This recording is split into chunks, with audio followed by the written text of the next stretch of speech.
Hi, this is Len Edgerly and the Kindle Chronicles podcast on June 4th, 2021 from Cambridge, Massachusetts. I'm on a sprint here to get the show to you early because Darlene and I will be leaving in a couple of hours to babysit our grandsons, Jake and Ryan, 7 and 5, all weekend.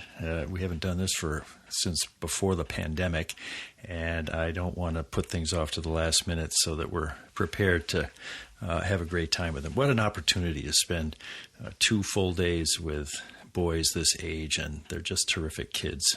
I think I might see if they have any interest in recording the morning journal tomorrow. I usually don't do morning journal on Saturday and Sunday, but we might do something from their house and if that works out. So this episode is going to be primarily my interview with Lisa Unger, and she's a writer of psychological thrillers. I'll tell you about that when I introduce her. And I'm just going to mention a few other things before we get started. First of all, there will be a Clubhouse room Monday, 1 p.m. Eastern Daylight Time. Unfortunately, that coincides with Apple's Worldwide Developer Conference, which is always fun to see. But I think it's better just to keep that room Mondays at 1 so that, anyway, there were 6 of us last week, had a great conversation. I really look forward to these times to talk to regular listeners of the podcast about the interview. And even if you haven't had a chance to listen to the interview, we just sort of follow what each of us is interested in, and makes for a good time. Monday on, let's see, I think that's the 7th, June 7th. The other thing I want to mention is I don't know what to do with my great-grandfather's clock. Now that it's set up here in Cambridge, I love having it here, and it's a pretty loud ticking, and then the bonging is wonderful on the hour, on the half hour. And I've left it on during voiceover. I think last week you heard it ring. But when I edit the interviews, the ticking that I hear seems disrupted. So I took the time with the Lisa Unger interview that you'll hear to strip out all of the anytime I wasn't talking, I would strip out the ticking of the clock and the other sound. And but I wonder if that's necessary. I think any feedback you would have on that would help me, just send me an email at podchronicles@gmail.com. And do we keep it or not? Is it a nice aesthetic quirk of the podcast, or is it something that maybe, especially just during the interviews, I should turn it off? So anyway, I appreciate some tips on that. A third thing I want to mention is we picked up the Tesla Model Y yesterday. We've named it Yoshi the Bitmobile since I used Bitcoin to buy it in addition to the trade-in of the Model 3. And when I was trying to hook up the garage door opener, and on the Model 3, it was just automatic. The car itself had the capability to connect with my garage door opener, but now it looks like it's an add-on. I have to buy a kit for $300 that Tesla will send somebody to the house to install. That's okay. But in the process of fooling around with it, I kind of inadvertently changed my setting for Amazon Key, and that's the service that I've used right from when it was introduced a year or 2 ago that enables Amazon to deliver packages inside the house. And I have a camera so I can see, wherever I am, there's a delivery happening, and I can see the person, reach in and leave the package at the door. It's been kind of cool. I don't know if that went inactive or what, but I had a possibility using the garage door opener and some kind of app on my phone. I don't know exactly how I got into this, to tell you the truth. But the net of it was, now when I order something from Amazon, when it gets to the delivery options, do I want it one day or this or that, I can see Amazon Key. And I ordered some file folders yesterday and one other thing. And I noticed on my phone, when I was out having coffee with Darlene on the porch, that the items had been delivered. And sure enough, when I went out to the garage, they had been placed, they weren't in front of Yoshi, so I wasn't at risk of driving over them, but they've been tucked into a corner of the front of the garage. And now apparently the Amazon delivery people, when they see this designation on a delivery, they can open the garage door remotely, just like I do, put the package in, and then that's that. I like this better because we can lock the door that goes from the house, which is adjoined to the garage. So now I've got a place that packages can be dropped off in the garage. You know, I trust the Amazon delivery people, but it feels a little more secure to have that delivery area be the garage as opposed to the main house. Last thing I mentioned, you may have seen some kind of fraught or worried coverage of Amazon's Sidewalk. They seem to be shifting to an opt-out option for it as opposed to opt-in. I think this is pretty benign, and I think there's going to be some very good things come from the ability to spread this wireless capability beyond what you have with Bluetooth devices. And the thing I always think about is some kind of a little tag that Sophie could wear, and if she ever escaped in the neighborhood, the Sidewalk network would be there to sort of track her, and lots of other things could happen too. But anyway, my paranoia level regarding Amazon expanding ways to do things that I'm going to benefit from is pretty low. And if you think I'm missing something on the dangers of Sidewalk, please let me know at podchronicles@gmail.com. I'm not in the sprint. I'll do a homemade bumper, and then we'll get to the interview. Something like that. Okay, Lisa Unger is a best-selling novelist whose 20 novels in 26 languages really create suspense based on psychological insights into the human condition. You'll hear her talk about that in our conversation. Booklist named her most recent thriller, titled Confessions on the 745, as one of its top 10 crime picks for 2021. And House of Crows, which is how I heard about her, is her 4-part serial released last week by Amazon Original Series. And it's receiving 4.5 stars, thousands of reviews, and a top 200 ranking in the entire Kindle store. So it's off to a strong start. I reached Lisa on Wednesday, June 2nd by Zoom at her home. She happens to live on the Gulf Coast of Florida, just probably 2 hours north of Sanibel Island, where Darlene and I and her sister spent the winter. As we were getting ready for this interview, set up with someone helpful from Amazon, each of our calendars had played tricks with us regarding the date of the interview. I had originally thought it was Tuesday, and she had thought it was Thursday. So by the time we finally landed on the correct day, it seemed as if we had overcome a kind of haunting of our calendars, and that's kind of an appropriate image given the dark topics of her fiction. She joked as we get started, Mercury must be in retrograde. Here's our conversation. Well, I had great fun reading House of Crows, and it was funny because as soon as Merle House appeared, your 8,000 square foot mansion where this is all set, I pictured a house in Woonsocket, Rhode Island that was near where we lived. It was the first job I had out of college. It's this beautiful old mansion, and it looked kind of haunted, It wasn't quite falling down as much as Merle House was. But let's start by describing this mansion where this story takes place, and also, is it based on any house that you've ever walked through and been afraid to be there?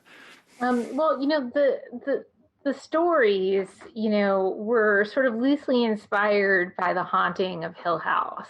Hill House. What's Hill House? The Haunting of Hill House is an iconic horror novel by Shirley Jackson. Oh, okay. And so that's something that, has been like a sort of a lifelong favorite. It's like supposedly, or it's credited as being like one of the greatest horror novels ever written. Oh, wow. And it is because, and not because of the reasons why we generally think things are frightening, but because, from the very outset of that novel, Shirley Jackson describes Hill House as not being sane. The house itself is not sane. The house itself is not sane. And so I suppose that, that kind of had an impression. I mean, I was reading things like that, at an inappropriately early age. I had a very dark appetite for horror literature early on in my life. And I kind of carried that with me. And, so in addition to that, I've also always had this kind of like relationship to houses into like structures. And I think that, I have this sense that they hold energy, that they carry energy, and that they can be damaged and traumatized in the same way that people can be. And so that was kind of the idea that I had for not just for Merle House, but for the land on which it sat. And that theme has come up for me again and again in my work. It came up in The Red Hunter, and it came up in Crazy Love You. And it's very much so, something that I have returned to again and again and wanted to explore. And I had an opportunity to do that with House of Crows. Are there any houses in your family or just places that you lived that in real life scared you that way? Well, I should have prepared myself for this question because it's come up a bunch of times since my interviews started. But, when I did live in the UK and as a kid, and I had two experiences in old houses that I cannot explain. So one in the UK, I was a young kid. I was a kid. I was like, I don't know, maybe 6, maybe 7, and spending the night at a friend's house. And she lived in a very old house. I grew up in a little town called Kingston upon Thames. And there were, she had a very, very old house, a historic home. And when I spent the night at her place, and one night when I got up in the middle of the night to use the bathroom, I saw a green glowing light coming from the room that was normally inhabited by her brother who had gone off to college. And when I walked into the room, because of course that's me, right? I'm not like running the other way. I'm like walking, walking towards it to see what's there. And I've made a whole career out of doing that. I saw a man who glowed green. He wore a suit and his whole being glowed green. And I saw that as a young kid, and I was not afraid. I just watched for a little while, and then he walked away, and so did I. And so did that really happen? Was that a dream? Was I just like a kid making up a fantasy? I don't know, but I remember that as being very real. And a similar thing happened to me in a house in Germany. We were visiting family friends. My parents were also there at that time. And I woke up in the middle of the night, like staying in a guest room. I woke up in the middle of the night and found myself surrounded by people who were looking at me and discussing me as I lay sleeping in my bed. And again, was it a child's dream, or, was there actually something supernatural at play, or was it just a figment of my imagination? Again, I don't have the answer to that, but I know that I experienced that thing as being very real to me at that time. And so that's kind of, what those experiences and other things like it, also just the kind of relationship that you can have with a house. I mean, if you like, for me, when I think about things like my grandmother's, townhouse in Bay Ridge, or my aunt's apartment on Park Avenue, or the house where I grew up in after we returned to the States in New Jersey, these are kind of like iconic places for me. There are places that hold memory for me, like like a big chunk of my life, is remembered within those rooms. And so I'm also interested in that, like our relationship to structures. And then in the case of Merle House and the land on which it's built, like, can those structures be damaged? And then can they be redeemed? Can they be healed? And so that was another sort of layer to Merle House and to the stories that I'm most interested in. Well, let's sketch the stories, and we'll talk about the unusual structure here because it's a 4-part series of stories. Yeah. What's the overview of what happens at Merle House in this series? Well, so there are 4 friends, and they all have a unexplained experience, or a number of sort of unexplained experiences. And they each carry a piece of that away with them.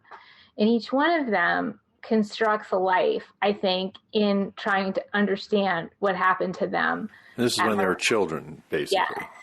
Yeah. So they're children, and they each have this experience, and then they carry that back with them into adulthood, or forward with them into adulthood. And they each form a life around answering questions that they have. So, Claire becomes a psychologist, and Ian is a ghost hunter, sort of come energy space clearer with his wife, and Mason is seeking, a spiritual life, I think, a refuge from darkness. And Matthew, of course, worst of all, is a writer and a college professor.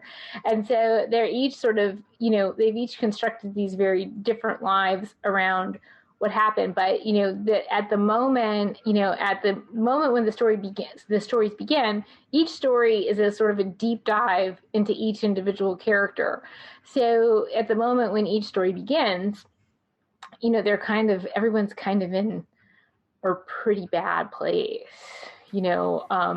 Matthew, their adult life, they're in their bad adult places. life. Yeah. Like they're all of them at a very low point. Like Claire has been attacked by her patient, and she is experiencing some very unhealthy things in her own mind. And Ian has lost his wife, and his business is failing, and Mason is accused of hurting a young girl, and Matthew has essentially set fire to his life in every way possible. His marriage is hanging by a thread. He's lost his professorship, and they're all sort of at that moment asked to come back to Merle House to face whatever demons they have within and without.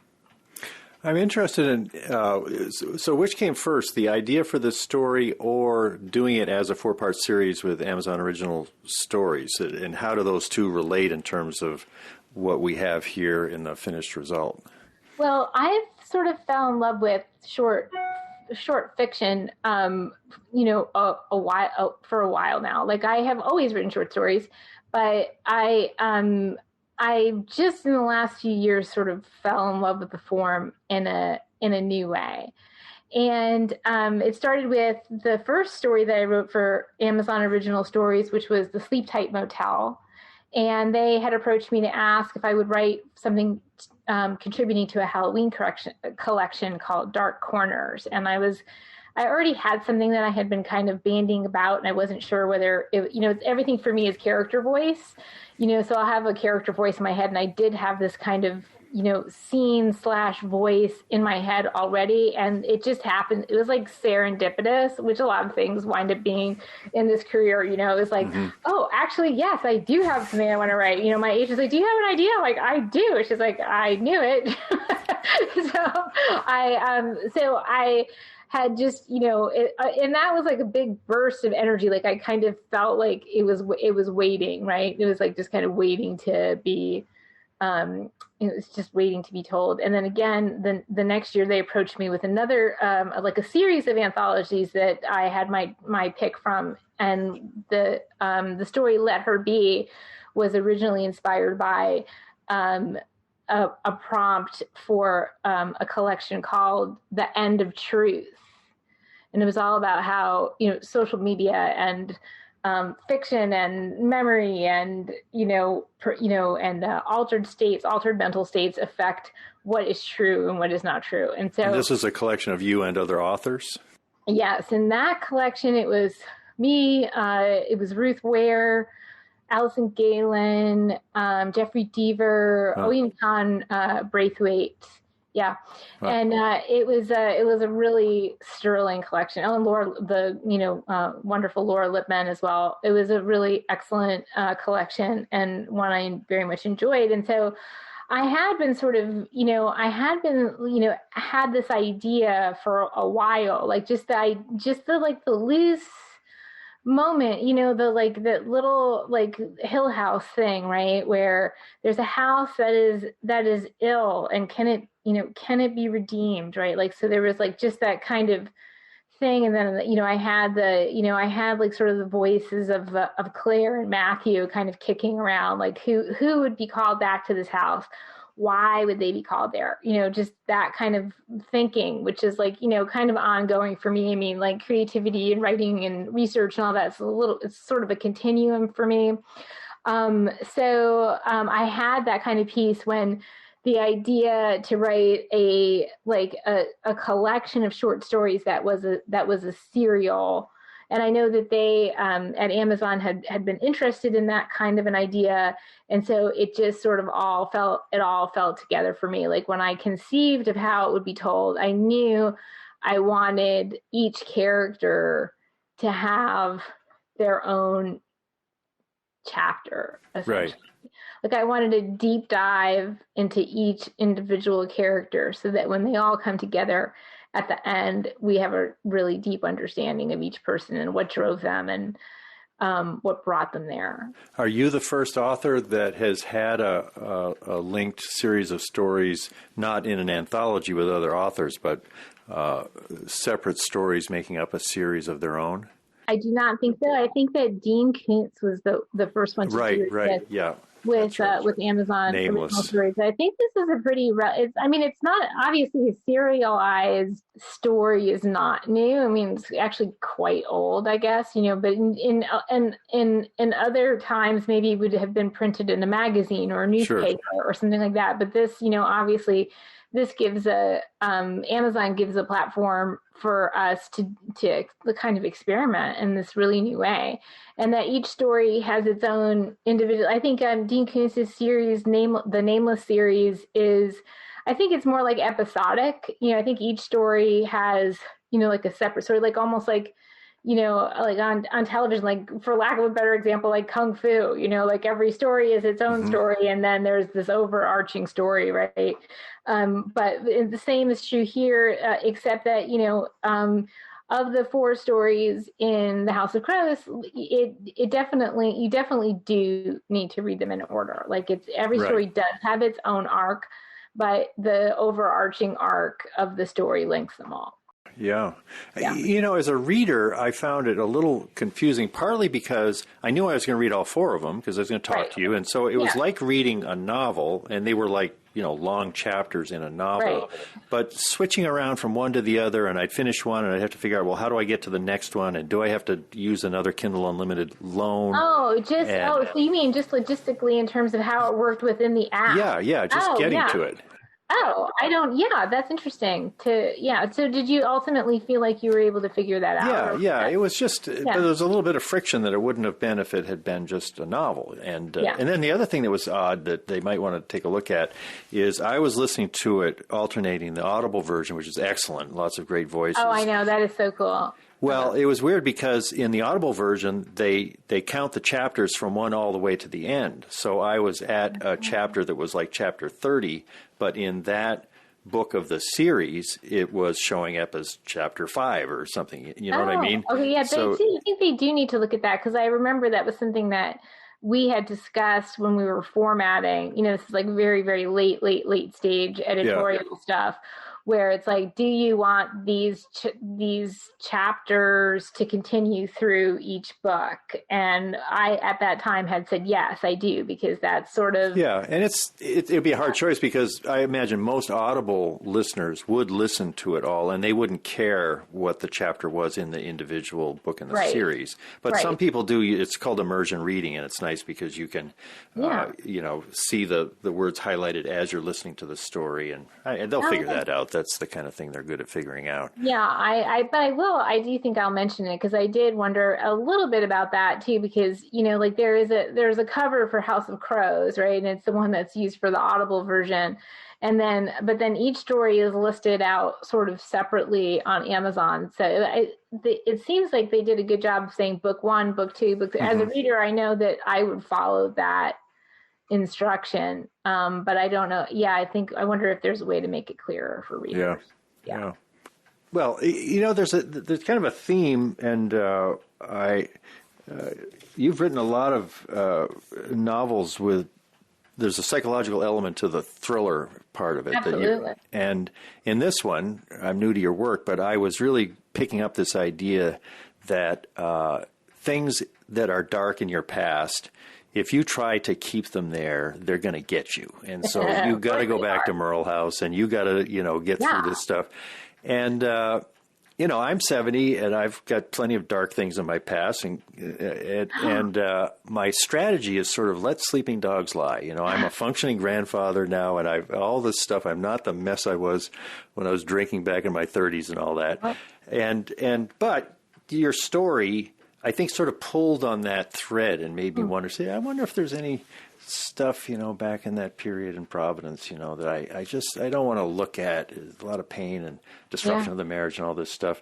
Sure. But as a general matter, when you write one of your books or this particular creation, are you hoping to sort of pull the reader back toward looking at their own dark stuff because of the benefits that results in for these characters, or are you more focused on the story and what the reader gets out of it is not, you're not feeling responsible or have any particular desires for it to be one way or the other? I absolutely love that question. That is such a great question. So Jungian themes sort of run through all of my work. I mean, I have done a lot of research and discussion and sort of therapy of my own into trauma, and how trauma finds its way, like how if you don't face the things that cause you pain, if you don't face your trauma, you carry it forward into your life, and you might find another way to deal with that trauma. Like you said, drinking. That might be a way that you quiet that trauma, but it isn't resolved until you've taken a look at it. And that is, so the very deep Jungian idea behind that is the shadow. Right. So the shadow is the part of ourselves that we seek to hide. And the more we try to push that back, that unaccepted, unloved, rejected part of ourselves, the more we try to push that away, the more audaciously it will conspire to be revealed. And this is the truth of life, and this is the truth of trauma. Surely there are plenty of people who have, and of a certain generation, not allowed to discuss the things that hurt you, not allowed to look at the things that caused you pain, and not allowed to ask yourself, how did this impact the way I lived my life? And so that, that's true of a lot of people. And I do think that, we all do better for facing down our demons. But, that's not an agenda that I'm running in the story. For me, my research, like I was saying, my research and my writing, it's kind of a continuum. Like I just have a fascination with the human psyche. I consider myself to be like a spelunker. I like to shimmy into the dark places to figure out what's there. I'm obsessed with questions of identity. What makes us who we are? Is it nature? Is it nurture? Is it some impossibly complicated helix of both of those things? How does the trauma that we carry forward from our childhood, why does it turn some of us into monsters? And why does it turn some of us into heroes? Yeah. And so these are questions that I am personally obsessed with. And so I do a lot of research into those topics, and then I do a lot of exploration of those topics on the page. I don't think there's any greater thrill or any greater mystery than the human mind. And we know more about space than we know about our own brains. So I feel like there's like an endless well of, questions and answers and theories to be delved into. And I do that in various different ways with all of my work. There's some interplay between social media and one of the characters has kind of an online relationship through a game with a guy, and he enters the story. Jewel is the daughter. Jewel. It seems like this Jungian work where you talk about addressing the darkness and the benefits of that. When all of us are putting perfect visions of ourselves up on Instagram and Facebook, it's almost even harder than it was 10, 15 years ago to admit, there's a dark side, and to have the courage of looking at it, because there's this peer pressure to have us all look like Bozzie and Harriet or something, we're all grinning with our friends from somewhere. But do you think your work of helping people access that kind of material is more challenging because of the social media template that we're all sort of drawn to try to fit? Oh, well, that's a great question too. I actually spent a lot of time thinking about things like that, as you can maybe imagine. And this is a theme that came up very, very prevalently in Confessions on the 745, which was my last novel that released last October and will be out in paperback this July. And this idea of how we construct these Instagrammable selves and broadcast that out into the world is very much a topic within that book. You know, it's like when you're very invested in curating, filtering, and putting forth a persona for other people to digest, then it can act as a kind of mask. And and that's why social media masquerades as something that's connecting us, but in many ways it's something that's creating a terrible feeling of isolation among many people, because they're comparing their very messy three-dimensional existence to the very perfectly curated and filtered and posted version of the lives of others. And even if we too are putting out that perfect, Instagrammable version of ourselves, we know it's a fraud, right? Because we know that real life is what's happening in between those Instagram posts, right? I mean, that's the real world. Like, if you've taken the time to take a picture of yourself, filter it, crop it, write something back to yourself, you can be pretty sure that that is not an authentic moment for you. And for somebody like me who, my social media presence is, of course, a form of marketing, I'm in touch with that. I know. And my friends know, we have these authentic relationships, we talk on the phone, it's like everything's messy and out there, and that's as it should be. And that's how it has been. But for a whole generation of young women, especially, this is a whole other world of where I have to present this perfect image of myself. And I have to put it out there. Not only that, but then I have to be invested in how many people liked it. And it's damaging. And I think the evidence is coming in on what a damaging thing that is for our young girls. Well, is there an opportunity, knowing that, like I've got a 15-year-old grandson who's really entering this world. Yeah, and it's right about the age that they do. Yeah, but.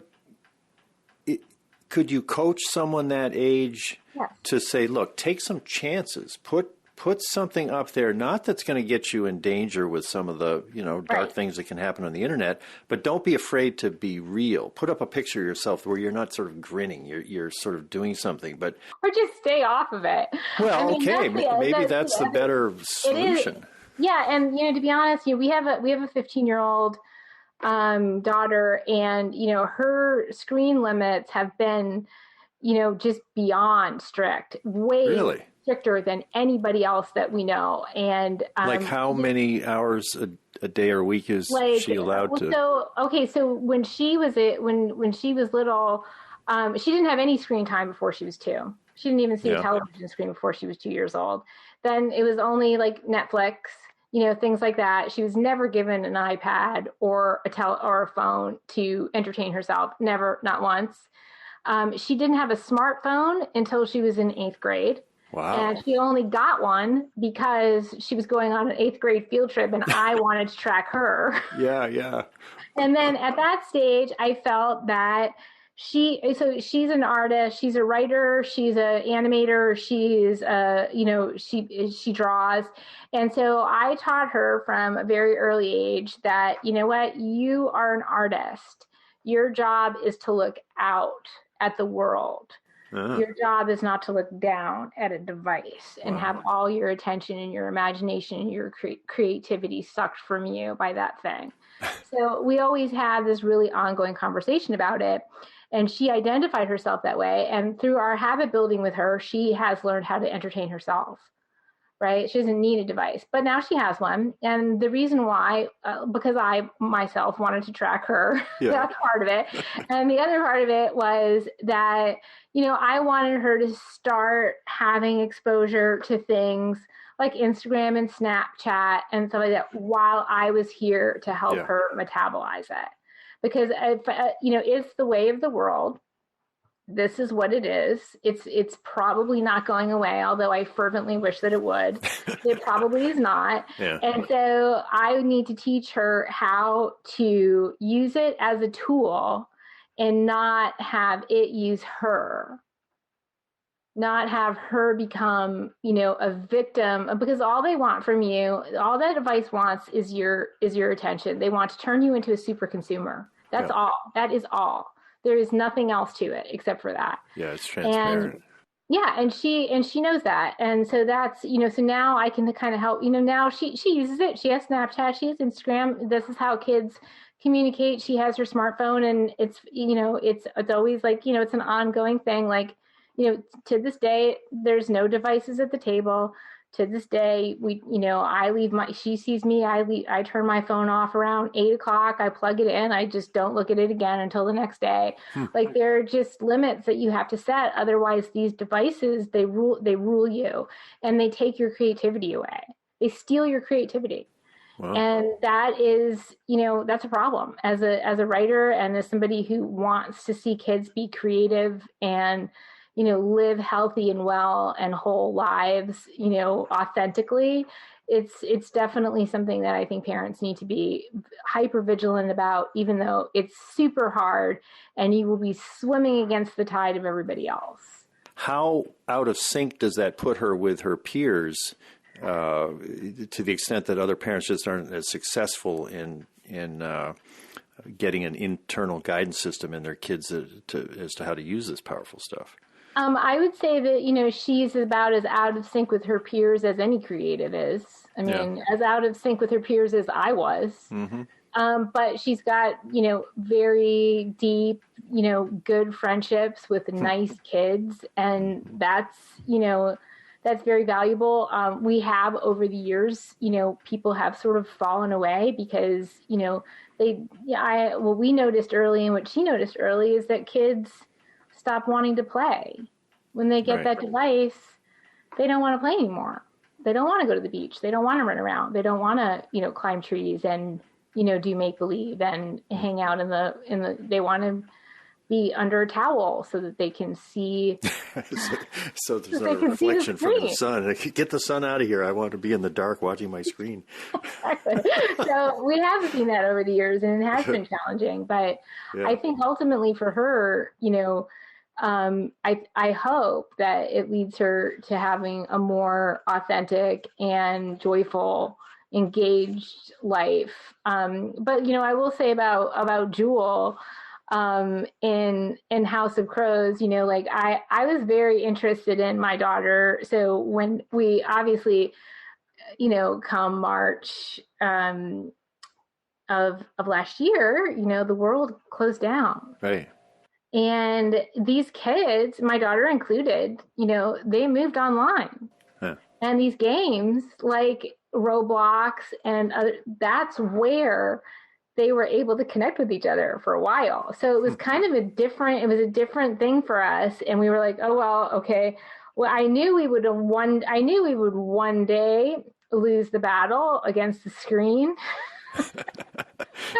I knew that one day we would go down on the ridge or whatever. It turned out the pandemic was that day.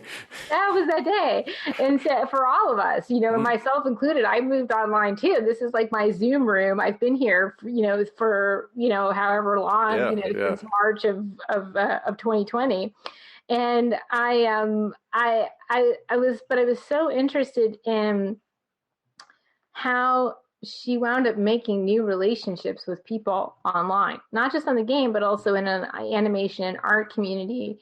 She started to make relationships with people all over the world, like actual friendships, wow. And like maybe in the way when we were kids, we would have a pen pal, right. But it was kind of like this really immediate thing. And it's global, right? It's global. And I thought that is so incredibly interesting. And of course, we've always had these conversations about, even Jules says it, like Internet Safety 101, like this person's a predator. If people start asking you questions about where you live, you don't tell them, blah, blah, blah. You report and block, delete, blah, blah, blah, all that. And so we had all these conversations, but then it was like, watching her have these conversations and me thinking that person could be anyone. Like that person that she's talking to, that could be absolutely anyone. And so that was part of the inspiration for Jewel. Like Jewel suddenly finds herself, taken from her like very happy life and moved to this, like, she calls it Hurl House because she hates it so much, right? So she's in the middle of nowhere. And here she is suddenly having this online relationship with this guy called Eldon. And she even acknowledges that he could be anyone. And like, that's kind of okay with her. She's kind of like, well, whoever he is, at least he's always there. And so I was really interested in because I don't ever really know how things are going to happen or how they're going to evolve. I don't have an outline. I don't know who's going to show up day to day or what they're going to do. So I was really interested in Eldon and who he was going to wind up being for her. Yeah, we won't spoil the story because I had that same question, and if you finish it, you'll find out he could have been a cautionary tale, or he could have been someone saying it's worth taking some risks with somebody online, and you'd have to read the story to find out which Eldon becomes. Right, exactly. You have to read to find out. You have to read in order, book 1, 2, 3, and 4, or you're not going to get the full. Yeah. You're not going to get the full story. You're going to be like, what happened to the rest of the story? These stories don't go together. I know that they do. They can't be read apart. No, you have to be able to count to 4. It's not that hard. You do have to be able to count to 4. That is very important to these stories. Well, can you say what you're working on next? So I usually can't because I never talk about what I'm working on, but now I can because Confessions on the 745 comes out in July in paperback. And the next novel releases on October 5th. My new hardcover called The Last Girl Ghosted. And it is about a young advice columnist who gets pushed into the world of online dating by her friend. Yeah. And she doesn't want to get involved in it. She thinks it's horrible. And yet she does. And she meets somebody and she falls in love. She falls hard for him. And they have this sort of whirlwind romance. And they have a super romantic evening. And in the evening time, he asks her, tell me something that you've never told anybody before. And she does.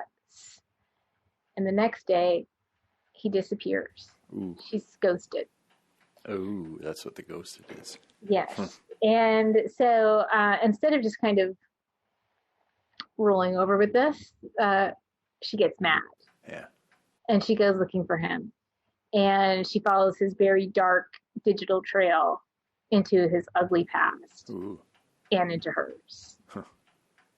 That sounds promising. Well, let's tell us, what's the story of Confessions on the 745? That, by the way, has been quite a hit. You're up at 4.5 stars and thousands of reviews. And why is everybody loving that one so much?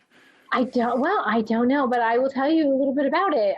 So when we first start Confessions, we meet Selena. And Selena's having a really horrible, awful day, the worst day. And so, of course, because of that, when she gets on the commuter train home, it stalls. It dies on the track because that's just the way her day is going. So, of course, perfect. So in the dark train, she finds herself next to a beautiful stranger. And this beautiful stranger strikes up a conversation with a confession. And I don't know, maybe it's the dark of the train or this terrible, awful day, or maybe it's the drink that Selena shouldn't have had, but this confession leads her to share a secret of her own, something that she has never told anyone. And then the train comes back to life and she's being carried back into her world. And she's really embarrassed. She thinks, oh my God, why did I tell this person this secret about myself, something I've never told anyone? And she hopes that she is never going to see the woman on the train ever again. But of course, she will. Fantastic. I have been speaking with Lisa Unger, author of House of Crows, a 4-part serial published last week by Amazon Original Stories. Thanks very much, Lisa. Thank you so much, Len. This has been a lot of fun. Yeah, I'll say. I'm glad we finally, our calendars finally let us get together. I know. The Mercury in retrograde finally receded for 30 seconds. So just enough to have a good conversation. All right, take care. Thanks so much. Well, I enjoyed that conversation with Lisa Unger this week. One image I am going to remember is her walking toward a scary green figure in a house in London, I think it was, to investigate. Not a normal reaction, I think, maybe for a young child. I think I would be walking the other way.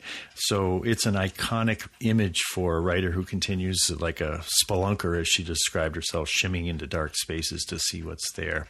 I was also inspired by her hard line on social media exposure for her daughter. She made one of the best arguments I've heard for such parental guardrails and grandparental guardrails, especially for a young person intent on making art. You need to look around you all the time if you're an artist to investigate the real world, because you won't find that on a little or a big screen. Words to live by. And, this comes up when I'm with the boys, Jake and Ryan, because I love playing video games with them, and it's very engaging. They're teaching me, and that feels active, more so than watching TV. Darlene is always saying, oh, gosh, this video game stuff gives me a headache. So I think I've decided that I'll have an hour of video game playing with them this afternoon, Friday, and then tomorrow, Saturday, maybe 1 hour in the morning, 1 hour in the afternoon. One thing they like to do is play Beach Buggy 2 in the Tesla, and I'm sure the Model Y has got the same game. So we'll be sitting in the car racing cars, and our car will be a blue Tesla this time as opposed to the red one that we played when we were in the Model 3. So how much screen time? A question for parents and grandparents. It might come up next week. I'll be talking with Jaimal Yogis, who has another illustrated children's book about his character Mop, and he's surfing. It's going to be released in July. And what I plan to do is have Jake and Ryan read the book with me on an iPad. I've got an advanced copy. And then actually think through some questions for Jaimal. And he said he'd be glad to do this. So when I interview him next week, I'm pretty sure I'll have Jake and Ryan as part of it. I love the idea of them at that age reading a book and then having a chance to ask the person who wrote the book some questions, and that should be fun for everybody. That's it. I'm on track to get packed up and ready to go and be a grandparent babysitter, and feel very grateful for so many things in my life, I have to say. Thanks for joining me. Bye.